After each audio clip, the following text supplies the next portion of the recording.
Hello. Dana Abercrombie, the Koalition. Thank you both, well, all three of you, so much for speaking to me. This was really fun. And what I really wanted to know, kind of starting off with Noah, this is not just your debut in acting, but you're also the executive producer. What was it about this project, one that really attracted you to the screen and you wanted to bring forth in both your character and kind of in the adaptation, because it's a different medium? Yeah, completely. I think when the script first fell on my lap, I read it and I loved it, and then I wanted to pull more, and so I read from the book as well. And I think, yeah, I think Drayton's perceived slightly different, and I think it was kind of my job to kind of bridge the two and figure out how to make the fans of the book happy, but also, create a new version of him that I felt did the script justice. And yeah, I think we landed in a spot that I'm proud of.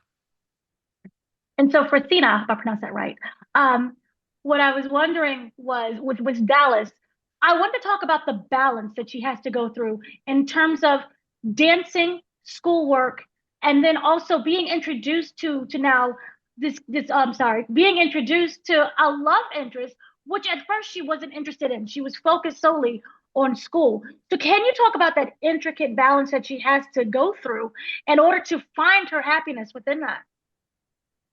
I think it's a very relatable struggle, especially when you're very passionate about something.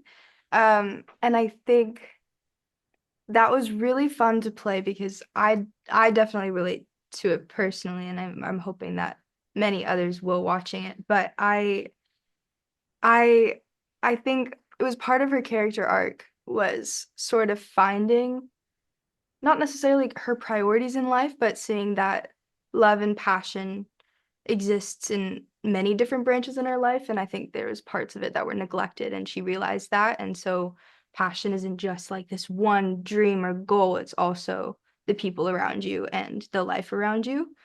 Um, so that was really exciting to play. I think it was you kind of see her connect with those around her and sort of engage with her life even more near the end.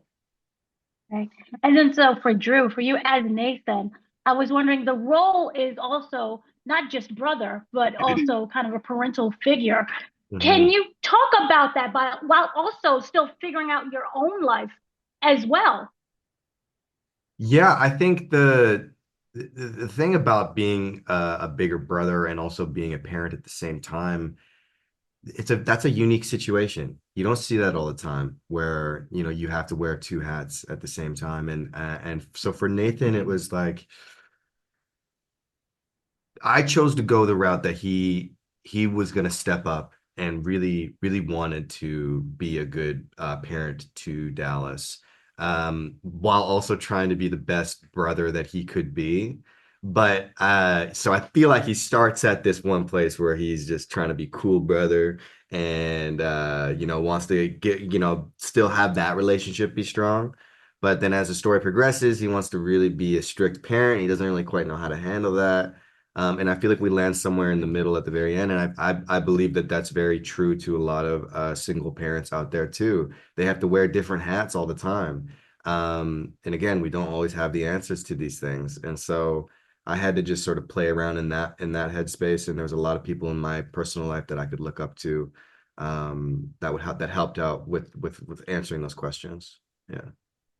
So then, kind of with Dallas and sorry, and Drayton, what I was wondering is when is the moment that you feel that the characters kind of saw each other honestly and not someone of, oh, you're just a stuck-up jock or you're just a dancer, but saw them as a person.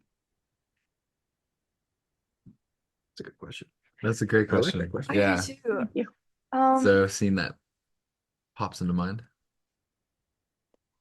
I know that there's a different one that I probably feel like that applies more to, but the one that keeps popping in mind is when we are walking from the vending machine. It's so lighthearted, but I think that that is kind of the key scene that transitions into a whole other dynamic in their relationship when Dallas finally says yes uh To going to to a nightclub underage. Yeah. to going Is to that right? underage. Are we forgetting the context Hey. here? Right.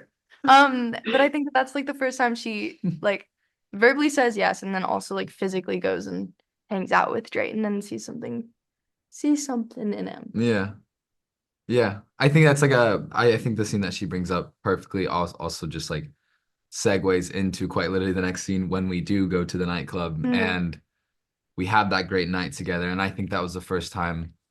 I don't know. There's something about like I remember in high school hanging out with people at school. It's convenient. It's there. It's accessible. Whereas that effort of doing it outside of school boundaries, I guess, you kind of see more of them and you choose to hang out with them as opposed to being like, oh, we're in class together. Like we have to be around one another. So yeah, What that's was the favorite nightclub you went to in high school? no, none of that.